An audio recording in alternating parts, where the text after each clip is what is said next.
ndokkale ci bés bi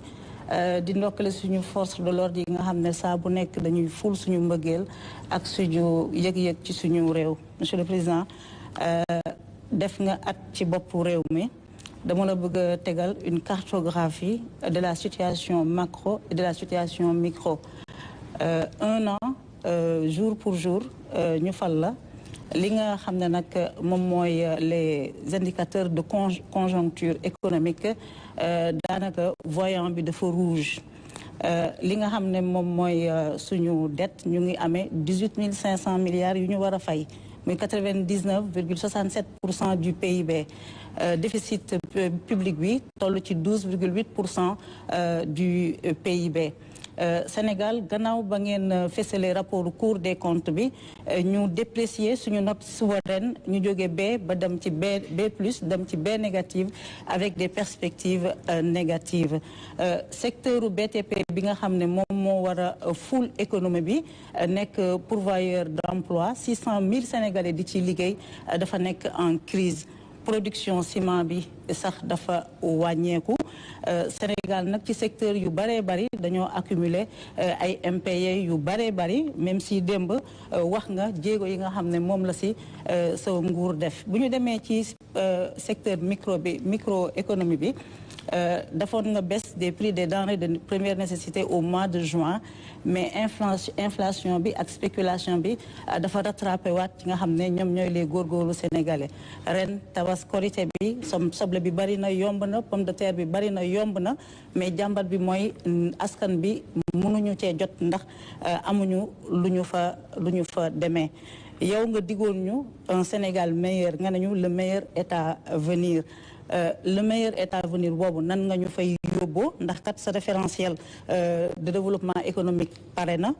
te it ci li nga xam ne moom laa la énuméré te mu nekk les indicateurs de conjoncture lan mooy si sa responsabilité yow ak sa gouvernement. jërëjëf soxna Maïmouna sama responsabilité mooy utig pexe ba saafara problème yi ak jafe-jafe yi nga xamante ne Sénégal amee na ko waaye askanu Sénégal a ngi ci mu ngi koy jànkonte loolu mooy ci sama responsabilité ci lay xëy ci lay gontu ci lay yendu ci lay fanaan ànd ci gouvernement bi yëpp ak ñi nga xamante ne ñoo nekk ci administration yi nekk ci opérationnel bi loolu responsabilité boo xam ne dañ koy assumer la ndax sénégalais dañ ñoo dénk fekk jafe-jafe am na ñu ne ñu utal leen ci saafara waaye quant à fan la jóge ba ñu fekk ko fi boo ñëwee ci bërëb fekk fa dara te di door a egsi si bërëb ba gëw ma ne mën nañu wax ne li nga fa fekk yow yaa ko fa def suñu responsabilité tamit bu ñu assumer ba pare mooy gannaaw bi ñu sénégalais yi joxee lenge yi nee ñu jox nañu leen dénk nañu leen doxal leen li ngi leen digoon li ngeen ñu digoon wan leen ñu ko il était important que ñu xam d'accord ñun ñëpp sénégalais yi ci fan la ñuy jóge pour dem fan. Alhamdulillah depuis 2012 le Sénégal voté loi wax ne saa yu coppiteg amee ci kaw réew mi maanaam à la suite de chaque élection même bu fekkee ne dañ fa tegaat sax kenn koo xamante ne moo fa nekkoon saa yu ñu génnee élection rek dafa war a def compte yi loolu yoon moo ñu ko teg buñ ko defoon ni ñu ko defee nii wàccoo nañu ak yoon buñ ko deful woon tamit mel na ne wàcc nañu yoon kon suñu première responsabilité c'était de wax sénégalais yi fan la réew mi toll ñu xamee ko ñun nuñ ko xamee gannaaw bi ñu ko saytoo ba pare parce que li ñu fi fekk nii wóote nañu lu ñu yaakaaroon na moom la ñu fiy fekk bu nekkoon ne xamoon nañu jafe-jafe am na xamoon nañu sénégalais yi nga dund lu metti bu nekkoon na daan nañu wax na trajectoire économique bi ñu teg Sénégal du tax mu développé wu ñun xamuñu woon ne que problème yi nii la ñu mel bu sénégalais yi defee attention ci sama kàddu ci bi ma waxtaanee ak journaliste yi fii am na yoon yoo xamante ne su may wax damay junj ne lu ñu fi fekk doy na waar parce que c'était pas le moment avancer des chiffres wala annoncer une situation économique plus catastrophique que l'imaginaire wala connaissance populaire bi jàppoon. Donc on a laissé la loi opérer. IGF def na liggéeyam, sénégalais yi d'accord ñu woon wala boog ñu bëri gëmuñu ko woon. Cour des comptes ñëw na certifié, ñu bëri sax ñi doon xaar Cour des comptes ne déedéet Cour des comptes moo defoon lii kon dañu leen forcer ci dara. te bu ñu sañoon Cour des comptes wax ñun sax yéen di ngeen jum, mais Cour des comptes gën a taral li nga xamante ne moom la ñu gisoon. ñu ne déedéet kon FMI nga xamante ne moom amuñu ci ñoom benn sañ-sañ bu ñu ñëwee dinañu wax nag lan mooy situation dëgg bi dëgg-dëgg. foog naa ne FMI mënul woroo ak li Cour des comptes woon suñu responsabilité la woon ñu wax sénégalais fii la réew mu toll pour ñaari mbir. pour bu ndenkaane gi jeexee ñu xam buñ ñuy denk fan la ñuy jóge fuñ ci am ñu ne leen fii lañ ci am ñoom ñu mën a xayma suñu jéego ñu def naka la toll. bi ci tegu tamit mooy sénégalais yi xam lan la ñu am ak lan la ñu mën a permettre ñun ak yan effort ñoo ñuy xaar ndax buñ ko xameewul woon nii kon foog naa ne front social bi ngeen gis mu commencé woon dugg en ébullition dina gën a metti te ala kulli xaal ñun lañ ko naroon jiñ en réalité te dañu naroon wax ne non ñoom ñoo xamul ñoo mënul ñoo amul expérience moo tax mbir yi demee nii. te il était important que situation de référence yi ñu déggoo ci avec des données objectives yoo xamante ne c'était pas facile de l'assumer parce que yàgg na fi nit ñi xam ko di ko nëbb. waxoon naa bi ñu ñëwee première chose bu ñu njëkk a def mooy comment faire pour que les choses continuent à marcher le temps que ñu dugg ci phase de redressement bi boobu prêter serment sax defaguma ko ci laa commencé am ñu ma waxtaanal mu am lu toq suñu nopp ñu ne lii nañ ko gaaw a saytu ba xam fu mu toll ci ampleur bi loolu mooy conclusion yi nga xamante ne joxe nañu ko.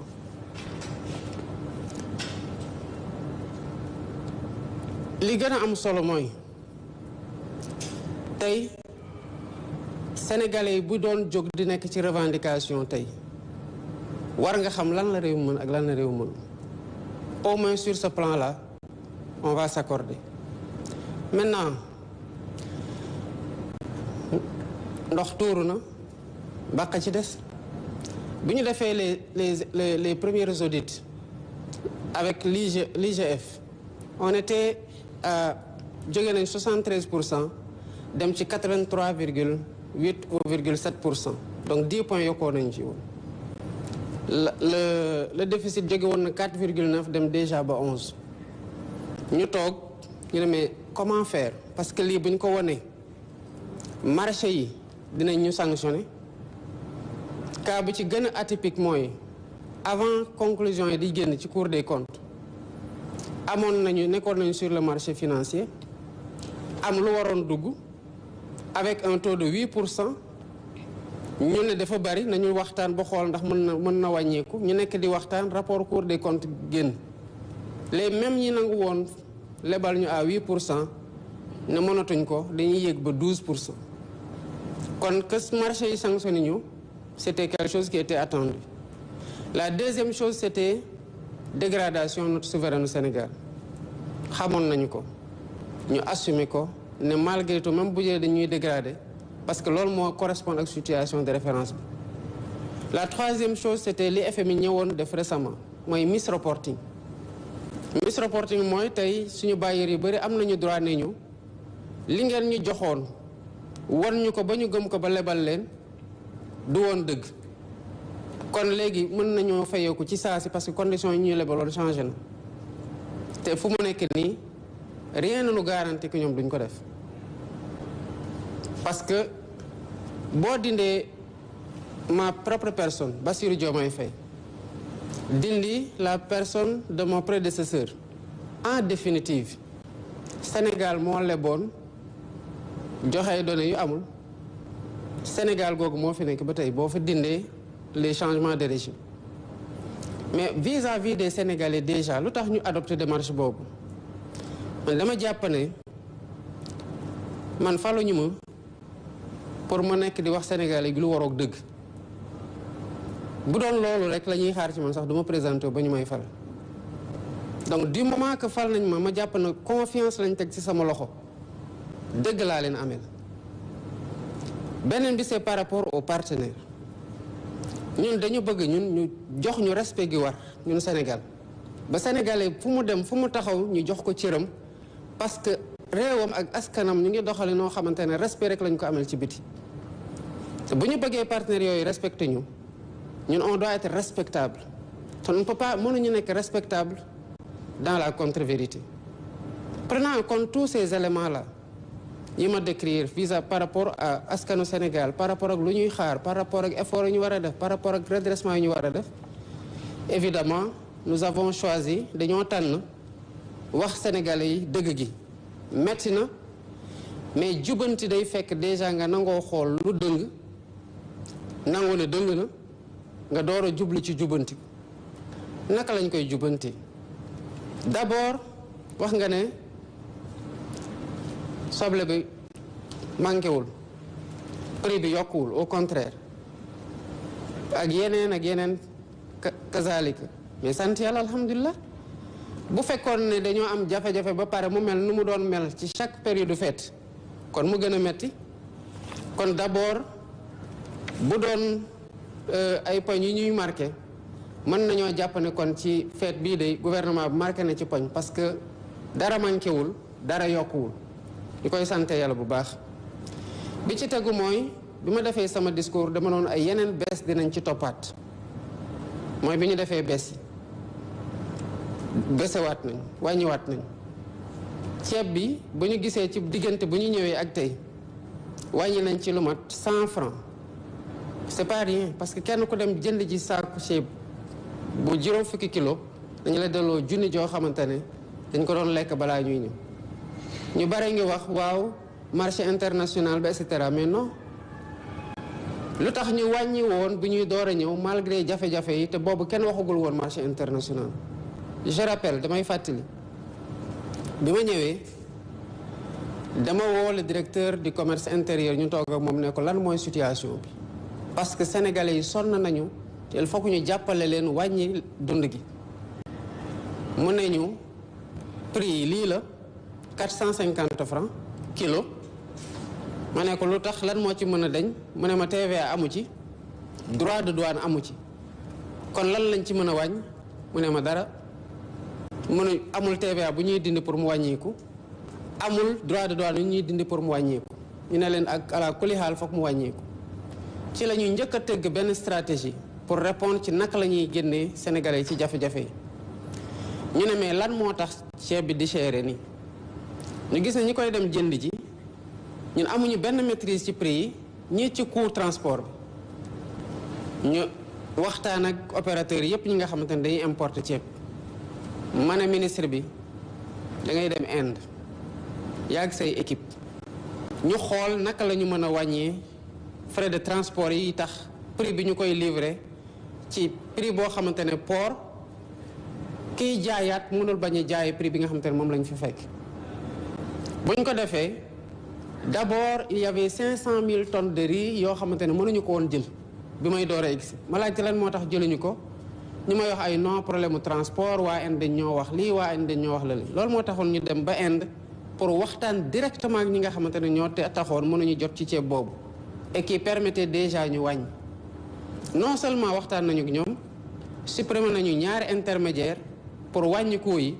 mais amaatoon nañu un quota double jóge nañu 500 000 am un quota 2 millions bi ñu xamee ne wàññi nañu coût yi moo taxoon ñu xam ne ala kulli xaal bu ceeb bi nga xamante ne moom la ñu waxtaane woon desee kese ci marché bi wàññi dina gën a yomb moo taxoon décembre lañ naroon annoncé wàññi ma demande ministre bi est-ce que on est sûr que sur le marché aujourd'hui ceeb bi ñu waxtaane woon jënd ko à plus bas prix que ceeb bi ñu fi fekk moo des kese ci biir marché bi mu ne ma waaw te ci perspective yi ñu am sax mën na am ñu mën a yokkaat quota yi waaye mën na am mu am ay embellis sur marché international ma ne kon nañu xaar ba mu wóor ñu ne que am nañu maîtrise ci loolu moo waral bés bii ngeen gis nii tey stratégie yooyu nag moom la ñuy nekk di dérouler ci yeneen secteurs yëpp d'activité yi wax nga kaw BTP bi oui BTP bi am na problème comme ni yeneen secteurs yi amee problème parce que Sénégal ci boppam moo am problème ci contexte bi dette intérieure bi tey nu mu toll bëri na secteur boo jël bu fekkoon ne fekk nañu koom gi taxoon ñu mën a éponger toute la dette extérieure kon relance économique am injection am na financièrement mais lu ñuy injecté en fait banques yi dañ koy aspirer parce que seen endettement secteur privé bi moo bari. Qu'est-ce qu'il nous faut faire aujourd'hui waxtaanaat ak ñooñu nga xamante ne ay différents secteurs lañu uti pexe dinaa ci ñëwaat léegi ci liy tax xaalis amaat ci biir réew mi mais en attendant par rapport ak li nga xamante ne moo fi disponible def nañu ay injection yoo xamante ne xeebuñu ko parce que bu ñu ñëwee d'abord ci secteuru agriculture opérateurs yi mais dañu fekk ñu amee leen bor 2020 2021 2022 ba 2023 ñu fay lépp fekkoon nañu engrais cher ñu wàññi ko de 22% ba pare double quantité yi kon boo xoolee ci différents secteurs yi des efforts ont été faits ni ñuy wax ak yéen nii campagne 2024 bii rek lu ñu dese amee la ñu kenn bor lu dul 3 milliards yoo xam ne moom la ñu war a fay te du yàgg kon ci secteur opérateur yi lay wax ci yeneen secteur comme BTP bi def nañu effort c'est insuffisant certainement parce que li ñu amal BTP bi dafa bari balaa ñuy mën a répondre maintenant à tout ça une relance de l'activité efficace il faut que ñu xool comment dégager des couloirs budgétaires parce que bu ñu ko deful lu ñu mën di dajale ci impôt sur le plan intérieur ci fii la ñuy gën a yaakaar aujourd'hui parce que le marché international est dur d'accès pour ñun au regard de la notation de la situation budgétaire du Sénégal lu ñu dajale boo moytul intérêt de la service de la dette moo koy aspirer parce qu'il est énorme wax nga ko 18 500 milliards en réalité ëpp na ko te service de la dette yi surtout dafa ne ko loo xam ne dañ ko différé woon pour mu génn ci mandat précédent bi tombé suñu mandat moo tax bi ñu ñëwee xool lañ xam ne ça c'est pas soutenable il nous faut maintenant entre autres stratégies ci loolu la ministère de l'économie et des finances ak ministère de l'économie des plans et de la coopération ak naataangoom ministère des finances ministre des finances et du budget di liggéey ci lu ñuy wax service actif gestion active de la dette gestion active de la dette moo ñu mën a permettre ñu reporter ay échéances pour bu ñu defee mobilisation de recettes à l'intérieur ñu mën a répondre aux besoins d'investissement et à l'épongement de la dette qui permettra de relancer l'activité. Alhamdulillah Rabbil Alamin, le sérieux des autorités est bien apprécié des partenaires. Et on a des offres yoo xamante ne ñu ngi ñëw mais ñu ngi koy étudier aussi pour ne pas commettre les mêmes erreurs que nos prédécesseurs yoo xamante ne urgence su politicienne wala urgence pression sociale c'est vrai que mu ngi fi mooy tax ñu def choix yoo xamante ne c'est pas des choix économiques lucides on ne peut même pas se le permettre moo tax orthodoxie budgétaire mënatuñ ko fooy fu mu toll nii maintenant mécanisme yëpp yi nga xamoon ne moo sauté ba li xew-xew ñu ngi koy restaurer mais mieux ñu ngi fexe ba fépp fu dërëm dugg ñu xam ne dërëm bi dugg na fi waaye buy dugg pour ci gafaka bi ñu xam fii la jóge buy génn tamit ñu xam ne fee lay dem ñu mën ko topp ba mu dem foofu li ci des nag c'est des questions de gouvernance sur lesquelles on est très à cheval